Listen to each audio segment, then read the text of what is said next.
Welcome to another edition of Pressbox Ramblings. I'm your host, sports editor Nick Talbot. Today, I'm going to be joined by Kevin and Clay. We're going to break down this weekend's games.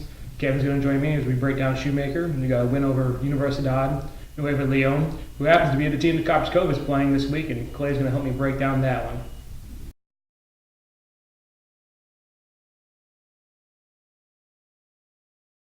I'm joined now by Kevin. Obviously, Shoemaker coming off a big win. They haven't had a regular season win outside of the Ellison win at the end of the season in a long time. Talk about what you think that kind of means for this program going forward.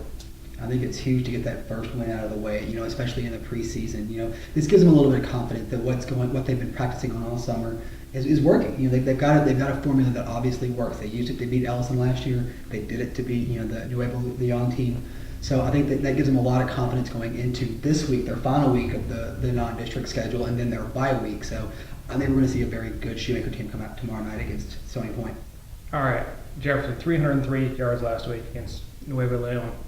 Is this kid for real? How good is he really? Oh, I think he's just hitting his stride. And I think what kind of gets overlooked so often because Johnny is such a great athlete is his offensive line. For the last couple of years, we've seen this explosibility out of him that no one kind of really knew was there. I mean, he showed flashes of it as a sophomore, but last year he really came on, and this year everybody knows what's coming, and he's still running for 303 yards. I mean, this kid has got some flash, but he's getting a lot of help up front. All right, Shoemaker, one thing they have been doing well, they've been playing defense, even when they were doing the streak. Talk about how much that unit's kind of come together this year. Yeah, that unit's always, we wrote about it in our football preview, that unit has always felt responsibility for winning games, especially with the new defensive coordinator, Coach Ellison. They feel like it's their responsibility to win games. Regardless of what's happening on offense, they feel like they need to come up with stops. If you hold a team scoreless, you can't lose. I mean, that's the bottom line, and that's kind of how they feel about it, that they can shut some teams out and get some turnovers. All right.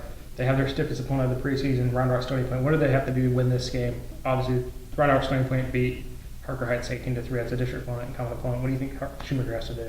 I think the defense is going to have to step up. That's kind of been the one thing that has gotten to Stony Point. Against in their two games against Heights and Belton, both of those teams have outstanding defenses and predict to be the top two in the district. So we're going to kind of see what Stony Point's offense is all about. Coach Shannon Hall believes that they got a really stout offense. So Shoemaker's defense is going to have to step up and get some stops so that its offense, which is just a little slow getting going, can get going and put up some boards. All right, don't forget to check out that game on kdhpressbox.com this weekend. We'll have a full video and, of course, a story from Kevin.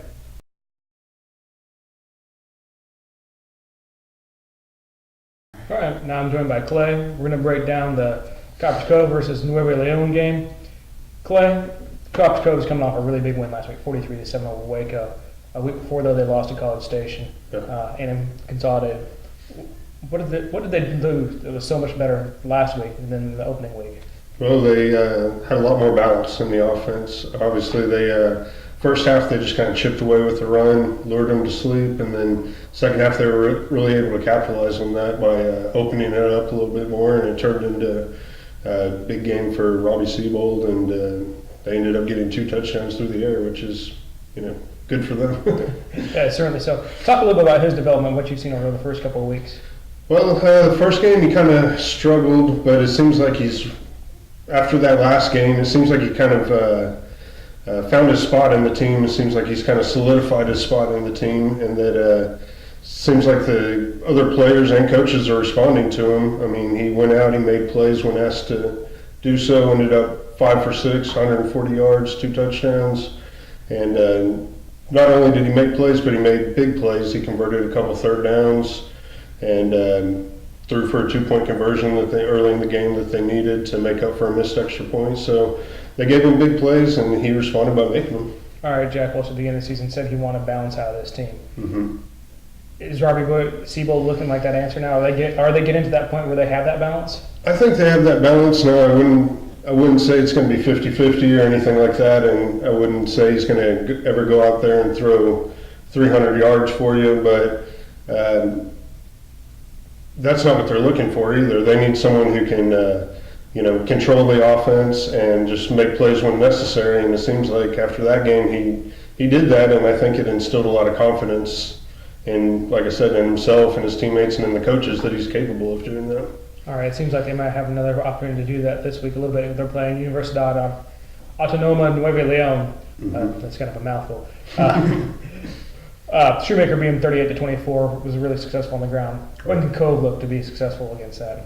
I would assume the same place. I mean, Johnny Jefferson ran for over 300 yards against them, and obviously I wouldn't say Cove has a player that's equal to him in pure talent, but by committee I think that they can exploit that, their porous run defense, and make a lot of headway there. All right, you think this is another game that Jack's going to try to find that balance or keep working on things? Yeah, definitely.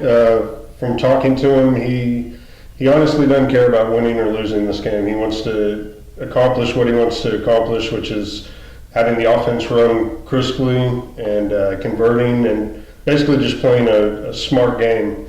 And he really doesn't seem to care about the win or loss. I think he's really worried about this district. He knows it's going to be a tough district to run, and he wants his team hitting on all cylinders whenever district rolls around next week. All right, and don't forget to check out that game on KHPressbox.com, where Clay will have a full analysis after the game.